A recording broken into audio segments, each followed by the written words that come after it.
भी समझ में आती है कि चिंता हो। तुम तो सांसद हो, तुम तो बजाओ। तुम्हारा तो कोई काम ही नहीं है। 5 साल एक बार चुनाव आता है, मोदी जी का फोटो, कमल का फूल, थैंक यू वेरी मच। और तो तुम्हें कुछ करना ही नहीं होता। लेकिन बड़ी मेहनत कर रहे हैं आप भाजपा के लोग, क्या बात है। जैसे पहले पार्टी का नारा होता था ना, पॉलिटिकल पार्टी का, जो हमसे टकराएगा चूर चूर हो जाएगा।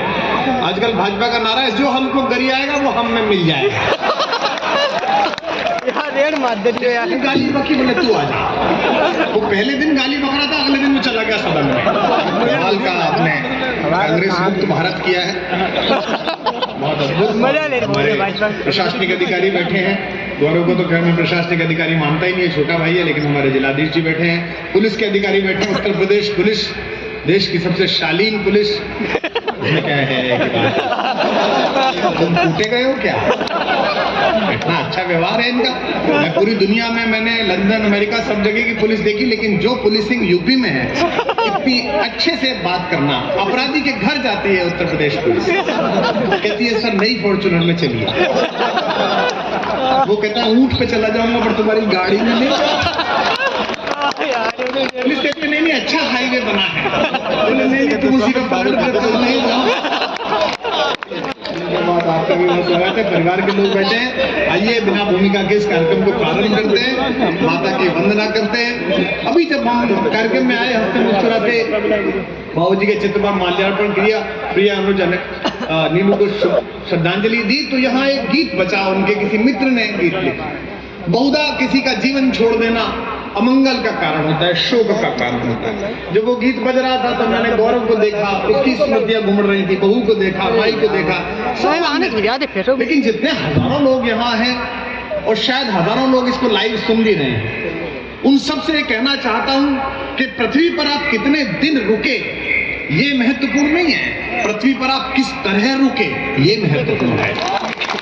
आपकी आयु कितनी है ये महत्वपूर्ण नहीं है, उस आयु में आपने किया क्या है ये महत्वपूर्ण है। जब पृथ्वी पर भगवान श्री कृष्ण दोबारा चले द्वापर में, तो स्वर्ग से सारी श्री पृथ्वी पर चली।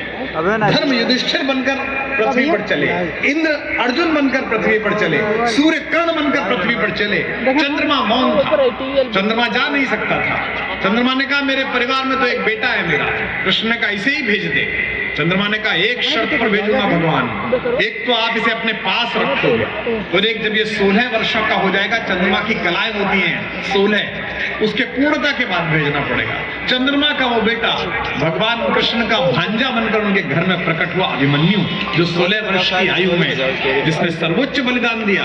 और जिस दिन वो जा रहा था लड़ने के लिए, सबके पैर छुए, सबने कहा चिरंजीवी भव, यशस्वी भव, जीते रहो। कृष्ण के जब पैर छुए कि मामा मैं जाता हूँ, कृष्ण ने कहा यशस्वी भव। जब वो चला गया तो कृष्णा ने पूछा, द्रौपदी ने पूछा कि कान्हा मेरे बेटे को सबने जीते रहो का आशीर्वाद दिया, तुमने जीते रहो नहीं बोला। आज शाम युद्ध में क्या होने वाला है, मेरा हृदय धड़क रहा है। उस समय अपने परम प्रिय भांजे के बारे में कृष्ण ने जो बात कही थी, वो मैं नीलू के बारे में कहना चाहता हूँ। कृष्ण ने कहा मुझे पता नहीं द्रौपदी, आज शाम, आज संध्या कौन जीतेगा कौन हारेगा, लेकिन युग दृष्टा होने के नाते मैं इतना कह सकता हूं कि महाभारत के युद्ध का इतिहास जब भी लिखा जाएगा, इन असंख्य योद्धाओं के चलते सबसे अच्छा योद्धा मेरे भांजे के नाम लिखा जाएगा, अभिमन्यु के नाम लिखा जाएगा। तो इतने कम समय इस मल्लारों में रहकर नीलू ने इतना प्रेम कमाया, इतनी स्मृतियां कमाई कि उसके भाई के अतिरिक्त, उसके पूरे परिवार के अतिरिक्त पूरा प्रदेश, पूरा इलाका उसे याद करता है। ये बड़ी उपलब्धि है। आइए मैं मां सरस्वती से कामना करता हूँ, एक बात और कह दूं, यहाँ अलग अलग दलों के लोग, अलग अलग मानसिकता के लोग सुनने आए हैं। ये कार्यक्रम भाजपा के विधायक ने जरूर कराया है, पर ये कार्यक्रम उनका नहीं है। इसलिए भाजपा के भी कुछ मित्र बैठे हों, कोई ऐसी बात लगे जो उल्टी सीधी हो तो सह जाना, क्योंकि तुम तो पराए हो, मैंने तो अपना वाला नहीं छोड़ा था। चिंता मत करो, खाए पिए बैठे हो, चिंता क्या है। कोई कभी कह भी गया तो क्या फर्क पड़ता है। तो कभी भी कुछ ऐसी बातें बोलेंगे जो आपको अरुचिकर लगे, लेकिन उनको सुनना सहना चाहिए, क्योंकि आपका तो सारा पराक्रम ही एक कवि का किया हुआ है। ये जो आपकी पूरी योजना है कमल खिलाने की, जो आज भारत में हर जगह खिल रहा है, ये कमल खिलाने का संकल्प तो एक कवि का ही बोला हुआ है बम्बई के समुद्र के तट पर कि अंधेरा छटेगा, सूरज निकलेगा और कमल खिलेगा। तो जब जब कवि कुछ बोले तो आप उसे मन से स्वीकार करिए। मैं माँ की वंदना करता हूँ कि मुस्कुराती जिंदगानी चाहिए, शब्द की जागृत कहानी चाहिए, और जो पीछे लोग हैं उनकी भी सहभागिता अगले 2-3 घंटे रहे तो हम एक बहुत स्मृतियों में जीने वाला कवि सम्मेलन कर पाएंगे कि मुस्कुराती जिंदगानी चाहिए, शब्द की जागृत कहानी चाहिए, और सारी दुनिया अपनी हो जाती है, बस एक उसकी मेहरबानी चाहिए। तो एक कवि के लिए आवश्यक